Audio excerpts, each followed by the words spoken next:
যোগ্য হয়? বাপের 4টে ছেলে, একটা মাতাল, একটা বেনামাজি, একটা চিটিংবাজ, একটা ভালো। দাদা হুজুরের বর্তমান 111টা আওলাদ। কটা জোরে বলুন? 111টা আওলাদ। একটা বিড়িখোর দেখাতে পারবেন? খোদার কসম বলে জলসা ছেড়ে দেবো। একটা মাতাল দেখাতে পারবে? জোরে বলেন। জলসা ছেড়ে দেবো। একটা বেনামাজি দেখাতে পারবে? এসো, ছেড়ে দেবো জলসা। না হুজুর আজান হচ্ছে, দলে যাবে। চুপ, তুই কি বুঝিস? ইবাদতটা, নামাজটা, ইবাদতটা কি লোক দেখানো? আমার দিল চাইবে আমি ইবাদত করব, ইতমিনান হবে, আমি সিজদায় যাব। ঠিক না বল? কথা বলেন না কেন? তোমাকে ইবাদত দেখাতে হবে, দেখিয়ে দিয়ে করতে হবে। হ্যাঁ, অত সহজ নয় বাবাজি। এখনো ফুরফুরা শরীফে যোগ্য যোগ্য আল্লাহর ওলি জিন্দা আছে। চিল্লে বলেন।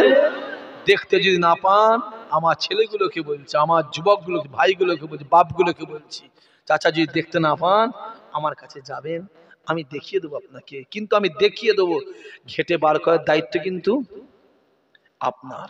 আমি দেখিয়ে দেবো। চলে যাও। তাহাজ্জুদের নামাজ পড়ছে, ওইখানটা আছে, চলে যাও। এখন অনেক ফুরফুরা হুজুর আছে, ধনপোতার জঙ্গলে রাত্রি দিয়ে গিয়ে আল্লাহ জিকির করে। জোরে বলে। কোন ধনপোতা জঙ্গল? ফোরফোরা জমি থেকে 1.5 কিলোমিটার দূরে ধনপোতা একটা জঙ্গল ছিল, যে জায়গাতে এখন একটা ঈদগাহ হয়েছে। এ জওয়ান যুবকেরা, আপনার মা পীর মোর্শেদ ফুরফুরা পীর দাদা রহমাতুল্লাহ আলাইহি ওই ধনপোতা জঙ্গলে গিয়ে ঈশা থেকে ফজর পর্যন্ত একটানা দাঁড়িয়ে 24 বছর আল্লাহর জিকির করেছিলেন। হুজুর আমার দুনিয়া থেকে বিদায় হয়ে চলে যায়। ইন্তেকালের পরে আপনি আমার ছোট হুজুর রহমাতুল্লাহ আলাইহি ইশার নামাজ পড়ে এক পা দু পা করে ওই ধনপুতা জঙ্গলে গিয়ে দাঁড়িয়ে ঈশা থেকে ফজর পর্যন্ত এক টানা 12 বছর আল্লাহর জিকির করেছিলেন। জোরে হবে না? যে তারপরে ছোট হুজুর এখনো ধনপুতার জঙ্গলে হুজুরা যায়। আপনাকে আমাকে বলে যাবে তো? কথা বলেন দেখেন, বলে যাবে তো? বিয়ে বাড়ি হচ্ছে বলে যাব আমি? হ্যাঁ, বিয়ে বাড়ি হচ্ছে বলে যাবো নাকি? আমার বিয়ে হচ্ছে, চ যাও যাই। আপনার ঘরে 10 কিলো সোনা আছে, লোককে বলে বেড়াবেন তো? কথা বলেন দেখেন। যে খড়গাজি, চাঁদপুর, ঘটপুকুর, হ্যাঁ, বোধরা ছেলেরা আমার ঘরে 10 কিলো সোনা আছে বলে বেড়াবে তো? রাতে বেলা এসে না তোমার কুটকুটি মিটিয়ে দিয়ে চলে যাবে। আবার হাসছেন আপনারা? হ্যাঁ, মিটিয়ে দিয়ে কুটকুটি মিটিয়ে চলে যাবে। তাহলে সোনা আছে, টাকা আছে, তুমি কাউকে বলুনি, আর আমি ইবাদতকেও তোমায় বলবো? বাহ, খুব মজা নাই? হ্যাঁ, সব প্ররোচনায় পা দিওনি যুবকগুলো। স্লিপ কেটে টুপিটা পরে আছো, দাঁড়িটা রেখেছো, নামাজটা পড়েছেন, রোজাটা রাখছেন, কলেমাটা পেয়েছেন, মসজিদ পেয়েছেন, আল্লাহ পেয়েছেন, জানবে এটা কোনো কোম্পানির বাপদাদা 14 পুরুষের ওসিলায় নয়, এটা ফুরফুরা শরীফের আমার দাদা হুজুর, আমার ইসহাক সিদ্দিকীর বাপদাদার ওসিলায়, দাদা হুজুরের ওসিলাতে। জোরে বলুন, জোরে বলবে না? খাজা গরিবে নামাজ এই ভারতবর্ষে, হিন্দুস্তানে নিজে হাতে করে 92 লক্ষ কাফেরকে ইমানে কালেমা পড়িয়েছিলেন। জোরে বলুন। দাদা হুজুর কেবলা এপার বাংলা ওপার মেঘালয় থেকে, ত্রিপুরা থেকে, উড়িষ্যা থেকে শুরু করে এটোলাল এই চত্বরটায় 65 থেকে 65 লক্ষ কাফের ইমানে কালেমা পড়ে মুসলমান হয়েছিলেন। জোরে বলেন। সহজ আছে? আজ হচ্ছে আজ নবীর বেটি ফাতেমাকে কবর ছাড়ে নে, তোমাকে আমাকে ছাড়বে, পীরের ছেলেকে ছাড়বে? আসেন, রাসূলুল্লাহর কলিজার টুকরি ফাতেমা হুজুর দুনিয়াতে বিদায় নিয়ে চলে গেলেন। হুজুরকে গোসল দিয়ে কাফন পরিয়ে লাশ মুবারক কবরে নামানো হয়। শুনছেন আমার কথা? কি বলেছিল? কবর, তোর ভিতরে খাতুনে জান্নাত যাচ্ছে, তোর ভিতরে ইমামে হাসান হুসেন আম্মা জান যাচ্ছে, তোর ভিতরে রাসূলুল্লাহর কলিজার টুকরি যাচ্ছে। সাবধান! কবর কি বলেছিল?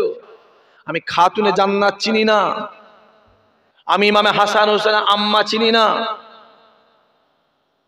আমি রাসূলুল্লাহ কলিজার টুকরা চিনি না, আমি কি চিনি?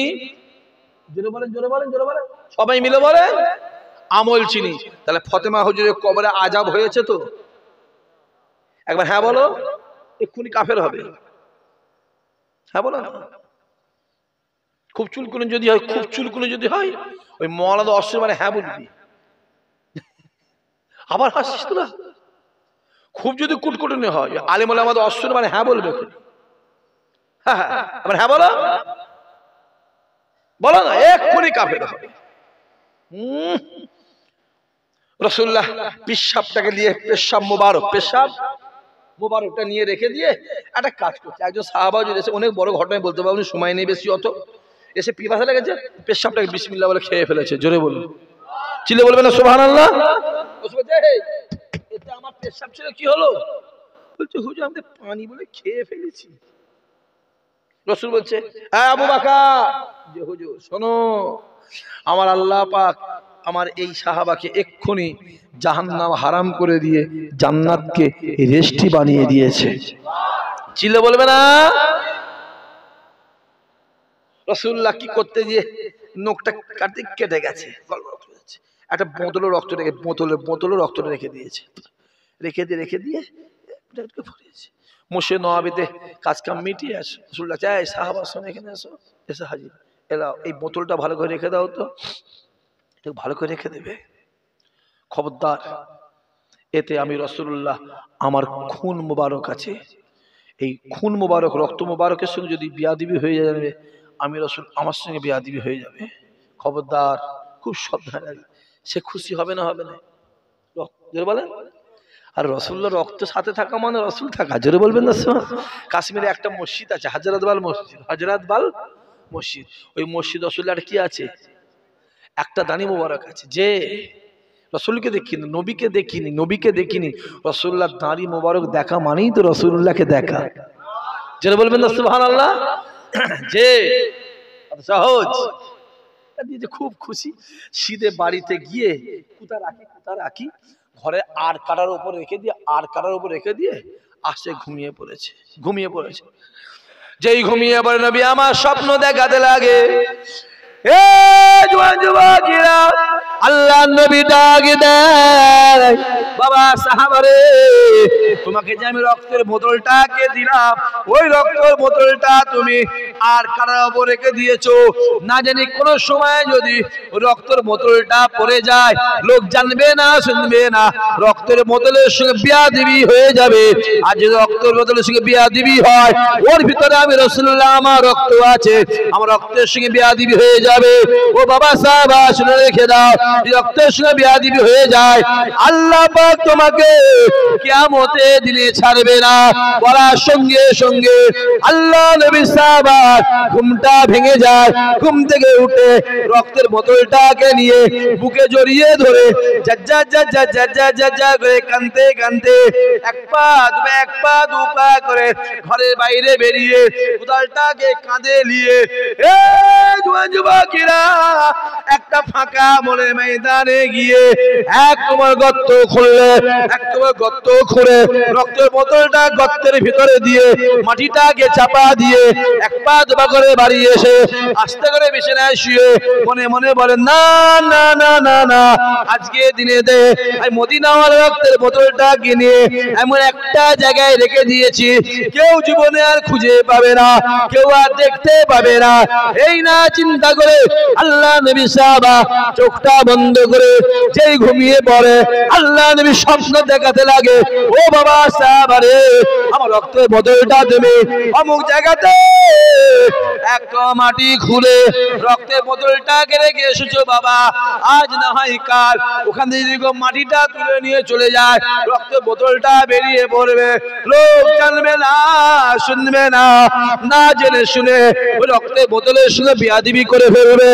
ওই রক্তের বোতল অন্য কিছু নয়, আমি মদিনাওয়ালা, আমার পাক রক্ত মোবারক আছে ও বাবা সাহেব আসলে গিয়ে দাও রক্তে বোতলের সঙ্গে বিয়াদবি হয়ে যায় ময়দানে মাসারে আমার আল্লাহ তোমাকে ছাড়বে না যুবকেরা আল্লাহ নবী সাহাবার ঘুমটা ভেঙে যায় ছুটে ছুটে ছুটে ছুটে কোদালটাকে নিয়ে রক্তের বোতল থেকে ওখানটায় ছিল ওখানটায় গিয়ে মাটিটাকে খুঁড়ে খুঁড়ে রক্তের বোতলটা বার করে যার করে কাঁদে আল্লাহ পাকের দরবারে বলে ও রব্বুল আলামিন আল্লাহ তুমি আমায় কি পরীক্ষায় ফেললে আল্লাহ ও রব্বুল আলামিন আল্লাহ তুমি আমায় বলে দাও তুমি আমায় জানিয়ে দাও আমি রক্তের বোতলটা কি করব ও রব্বুল আলামিন আল্লাহ তুমি আমায় বলে দাও তুমি আমায় জানিয়ে দাও আমি রক্তের বোতলটা কি করব আল্লাহ আমি কি বিপদের মধ্যে পড়লাম তুমি আমায় কি পরীক্ষায় ফেলেছো আল্লাহ এ জওয়ান যুবকেরা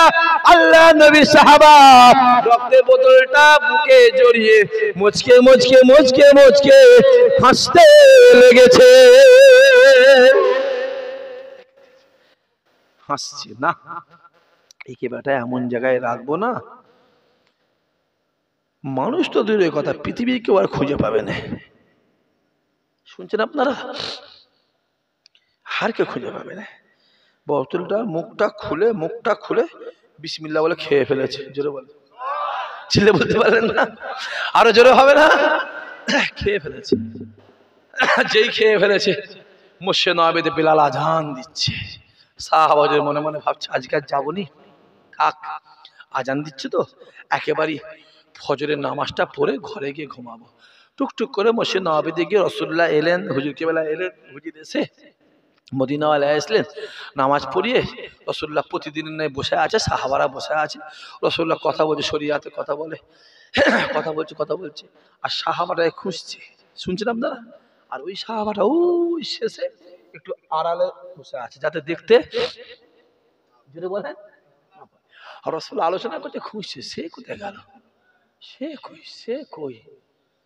কই দেখছো ওইখানে কই গো বলো জোরে বলবেন না সুবহানাল্লাহ এখানে এসে হাজির হুজুর বলেন আমার রক্তের বোতলটা রক্ত রাখো বলছে হুজুর আছে কোথায় আছে হুজুর ভালো করে গেছে যে হুজুর খুব ভালো করে গেছি কেউ পাবে না তো না হুজুর জীবনে পাবে না মনে মনে ভাবছে এমন জায়গায় রেখেছি পাওয়া তো আমি নিজে আর পাবনি জোরে বলে ছিলে বলবেন না সুবহানাল্লাহ কোথায় রেখেছো হুজুর সুন্দর জায়গায় রেখেছি আমানতের মাল তো আপনি বলেছেন এমন জায়গায় রাখতে পৃথিবী কেন খুঁজে পাই তো আমি এমন জায়গায় রেখেছি পৃথিবীতে কেউ খুঁজে পাবে না মনে মনে ভাবছে আমি নিজেই আর পাবনি তো কোথায় রেখেছো হুজুর ঠিকঠাক রেখেছো যে হুজুর একদম আপনার জিনিস আমি সুন্দর করে রেখেছি আমানত যে হুজুর ভালো করে যে হুজুর দাও বোতলটা দাও আমাকে দাও রক্তটা দাও সাহাবা হুজুর এমন জায়গায় রেখেছি তো দেওয়া যাবে না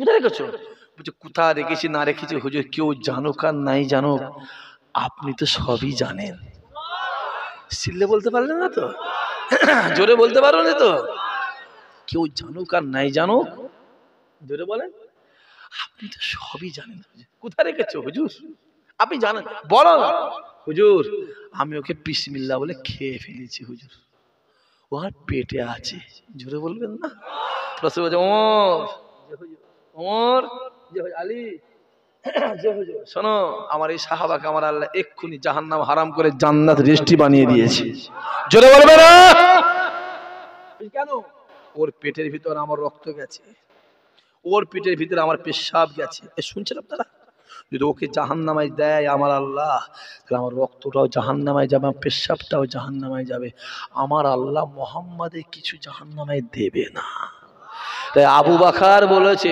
জীবনে জিন্দেগিতে রাসূলুল্লাহর শানে দিল থেকে যদি কেউ একবার দরুদ করে কবার একবার পরে আমি আবু বকর বলছি আমার আল্লাহ তার জন্য জাহান্নামকে হারাম করে দেবে জোরে হবে না যে রাসূলুল্লাহর রক্ত মোবারক খেয়ে জাহান্নাম পেশাব মোবারক খেয়ে জাহান্নাম জোরে বলেন হারাম ঘাম মোবারক খেয়ে জাহান্নাম হারাম রাসূলুল্লাহ জানের জান কলিজার টুকরি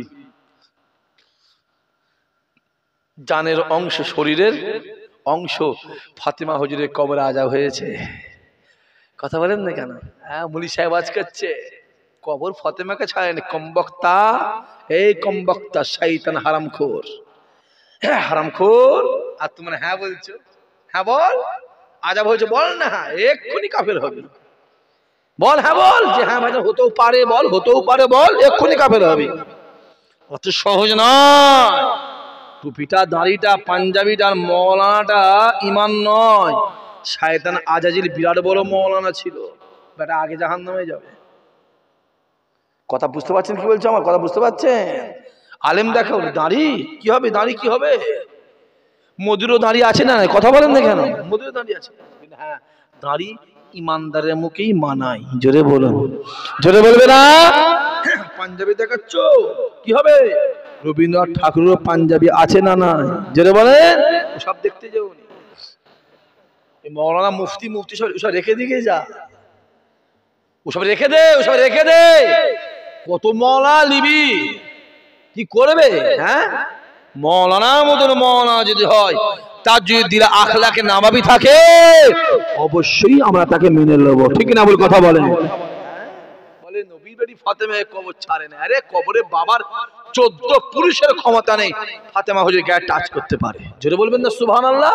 ওর বাবার, হ্যাঁ, নবীর মেয়ে তো দূরের কথা, কবরে বাবার ক্ষমতা নেই, বাবার ক্ষমতা নেই কোন আল্লাহর ওলির গায়ে টাচ করতে পারে। জোরে বলবে না? তাহলে বলা উদ্দেশ্য যাতে একটু আমরা নামাজ কালাম, শুনছেন কি বলছি, নামাজ কালাম পড়ি, একটু আল্লাহকে ভয় করি, এইটা বলা উদ্দেশ্য।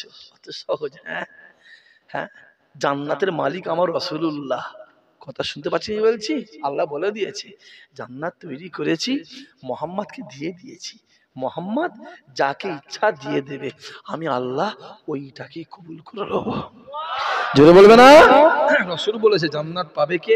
মান আহাব্বা সুন্নতি ফাকাদ আহাব্বানি ওয়া মান আহাব্বানি কানা মাই ফিল জান্নাত। জান্নাত পেতে চাও, আমি নবীকে ভালোবাসো, আমার নবী, আমি নবী, আমার সুন্নতকে মহব্বত করো, আল্লাহ জান্নাতি বানিয়ে দেবে। চিল্লা বলবে না? তো সহজ। হ্যাঁ, লোক আর পাইনি। পৃথিবীতে এত লোক, 600 কোটি মানুষ আছে। কত কোটি? যেটা বলেন 600 কোটি মানুষ, লোক আর পেলুনি। আমার রাসূলুল্লাহকে বলছে ভিখারির বাচ্চা। চিল্লে বলেছো তো? সবাই মিলে বলেছো তো না বলুনি? চিল্লে বলতে বলছে না? সব শুনলে আমার এমনি গায়ের পশম পশম খারাপ হয়ে যায়, রক্তমক্ত গরম হয়ে যায়। আর একজন বেরিয়েছে রাসূলুল্লাহকে বলছে কাউবয়। শুনেন না? আমি অত Bangladesh, Japan, Germany, America, Britain, France ওসব বলতে পারবো না। আমি বেরিয়েছে রাসূলুল্লাহকে কাউবয় বলছে। আহা, রাখাল। চিল্লে বলবেন না নাউজুবিল্লাহ? হ্যাঁ, রাসূলুল্লাহকে ভিখারির বাচ্চা বলছে। জোরে বলবেন না নাউজুবিল্লাহ? হ্যাঁ, হে ছেলে শুনে রেখে দে, বেশি বলতে পারবো না আমি, বেশি বলতে পারবো না। বেশি লাফালাফি করিসনি, বেশি লাফালাফি করিসনি। জান্নাত যাওয়ার ইচ্ছা আছে? কথা বলে না সবাই মিলে জোরে বলো। যদি ইচ্ছা থাকে আমার মদিনাওয়ালাকে এখান থেকে চিনে লাও, এখান থেকে আমার রাসূলকে চিনে লাও, খোদার কসম আমার আল্লাহ তোমাকে জান্নাত দিয়ে দেবে। জোরে বলবে না?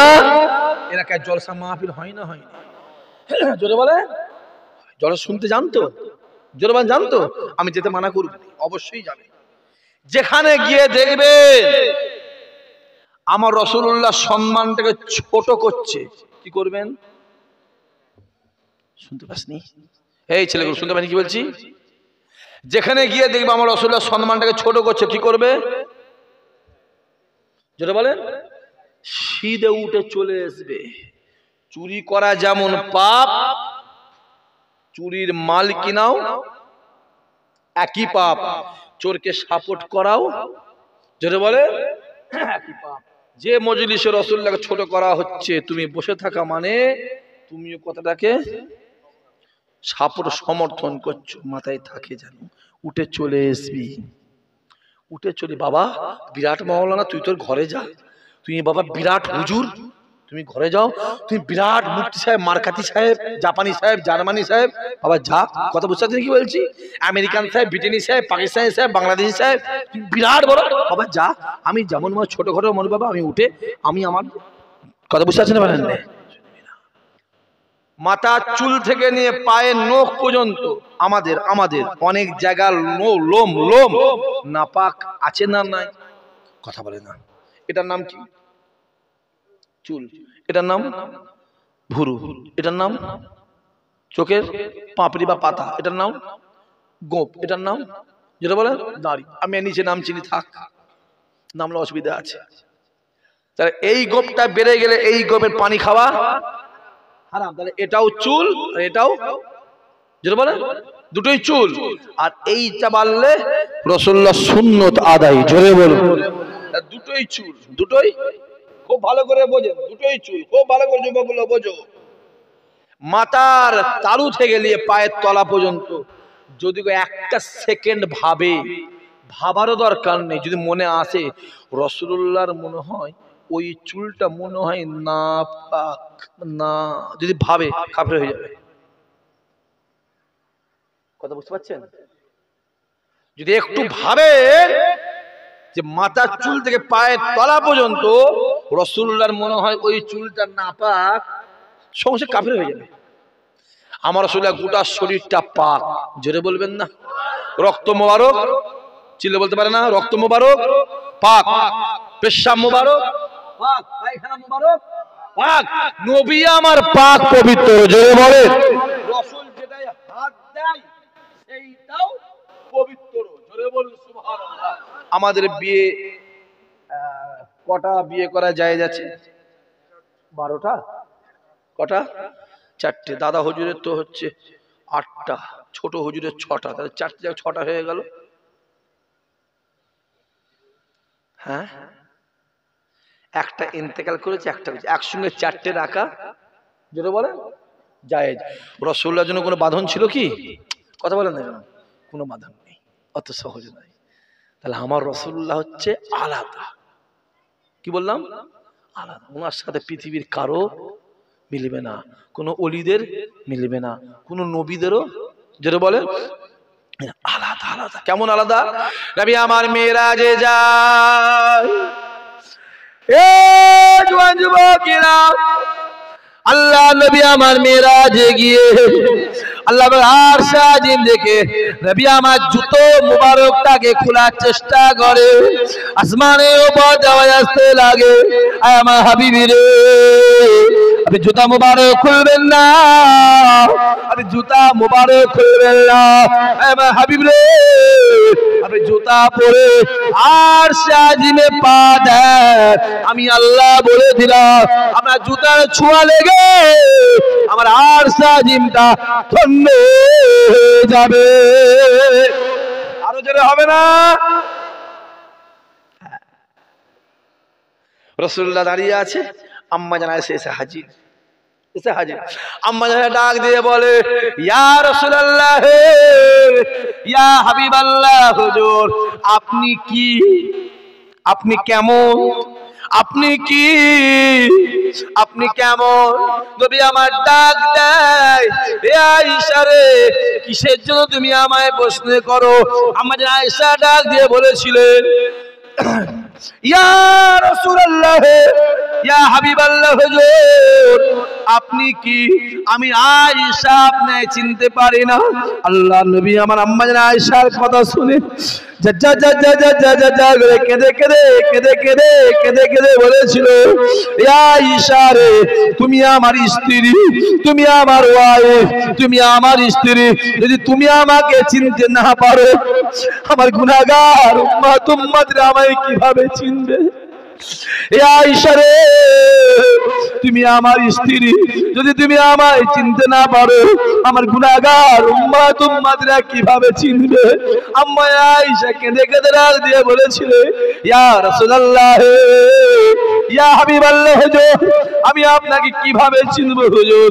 আমি আয়েশা নিজে চোখে দেখলাম আপনি এই দুনিয়ার জমিনে হেঁটে হেঁটে যাচ্ছেন, হঠাৎ আমি আয়েশা দেখি আপনি উড়ে উড়ে চলে যাচ্ছেন। ইয়া রাসূলুল্লাহ, ইয়া হাবিবাল্লাহ, হুজুর আমি আপনাকে কিভাবে চিনব? আমি নিজের চোখে দেখলাম আমি দুনিয়ার জমিনে ঘুরছে, হঠাৎ আমি আয়েশা নাই দেখি আমি চাঁদে ঘুরে বেড়াচ্ছে। ইয়া রাসূলুল্লাহ, ইয়া হাবিবাল্লাহ হুজুর, আমি আপনি কিভাবে চিনবো?